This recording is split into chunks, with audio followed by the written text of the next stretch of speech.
வைக்கம் போர் எத்தனை பேருக்கு தெரியும்? ஹிஸ்டரியில நம்ம படிச்சிருக்கோம். வைக்கம் போர் தந்தை பெரியார் அவர் நடத்தினார் 1924வது வருடத்துல. வைக்கம் போர் நடத்தப்பட்டதான காரியம் என்ன அப்படின்னா, வைக்கம் அப்படின்னு ஒரு இடம், வேற ஒரு மாநிலம், தமிழ்நாடு கிடையாது, வேற ஒரு மாநிலம், நம்ம பக்கத்துல உள்ள மாநிலம் தான், குட்டி மாநிலம், சரியா? அந்த மாநிலத்துல அந்த கோயிலுக்குள்ள, வைக்கம்ல ஒரு கோயில் இருக்குது, அந்த கோயிலுக்குள்ள ஒரு குறிப்பிட்ட ஜாதியின் மக்கள் மாத்திரம் தான் போக முடியும். அந்த ஜாதிக்கு வந்து ஆங்கிலத்துல எஃப்சி அப்படின்னு சொல்லுவாங்க. நீங்க புரிஞ்சுக்கிடுங்க, உங்களுக்குலாம் தெரியும், புரியுதா? ஒரு குறிப்பிட்ட ஜாதி மாத்திரம் தான் போக முடியும், மற்ற ஜாதியினர் போகவே முடியாது, ஆண்கள் பெண்கள் போகவே முடியாது, ஒரு எல்லை பரப்பு வரைக்கும் போகவே முடியாது. அதே போல பாத்தீங்கன்னா பெண்கள் இந்த இந்த ஒரு தரத்திற்கு கீழே இருக்கிற பெண்கள் இருக்காங்க பாத்தீங்களா, மேல் உடை அணிய முடியாது, உள் ஆடைகள் அணிய முடியாது.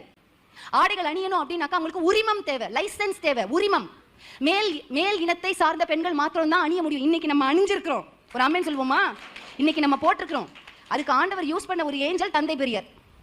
தந்தை பெரியார் இருந்ததான காலத்துல பெண்கள் போட முடியும்.